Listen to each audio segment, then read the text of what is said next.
Welcome to the TUE Brew Review. This week we are checking out Lakefront Brewery's River West Stein Near Beer. So here we are in the throes of a new year, and I know for a lot of folks out there, they practice dry January, which after a holiday season of enjoying various alcoholic beverages and perhaps over imbibing, they decide to take the month of January off in terms of drinking alcohol. But for those who still want the flavors of, say, beer or wine or certain cocktails, there is a rather considerable market out there now of non-alcoholic products, which is a great thing. I think when COVID hit a few years ago, you saw a lot of NA beverages hit the market, and they have only grown in popularity.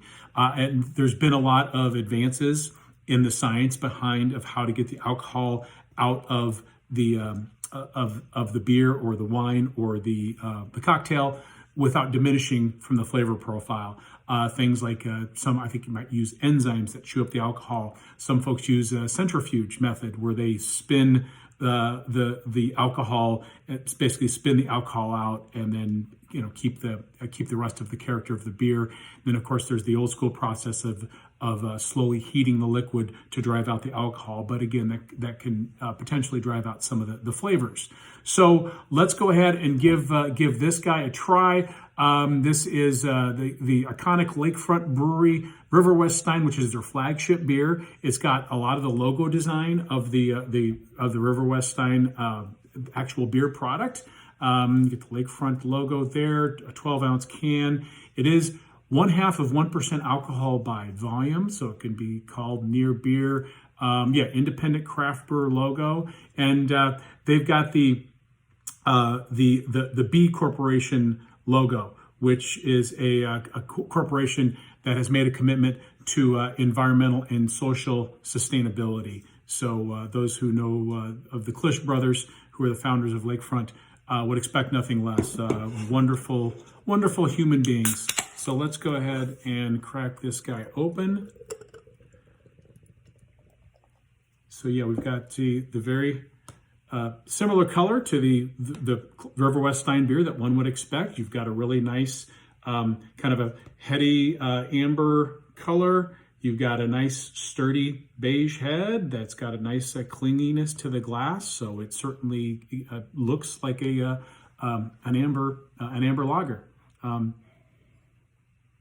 So getting, some really nice bready malt aromas. There's a little bit of a metallic tinge in there. And with NA beers, I often get that slight metallic flavor, but the bready malt is definitely the major player in the aromatics. Getting a little bit of sweet caramel aromas, not as much as I'm used to in this kind of beer, but there's a little bit of caramel notes going on in the nose. Cheers.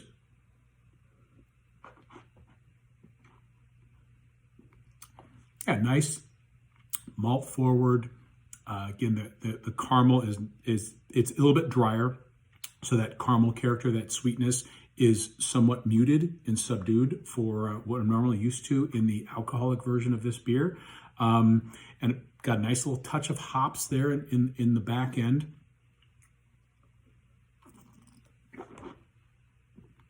And getting that little hint of that metallic character that I get in most NA beers, but again, that you are getting all the characters of the Stein beer, the maltiness, some of the breadiness, a little bit of the caramel, and a little nice touch of floral hops to give it a little bit of balance. It's got great carbonation.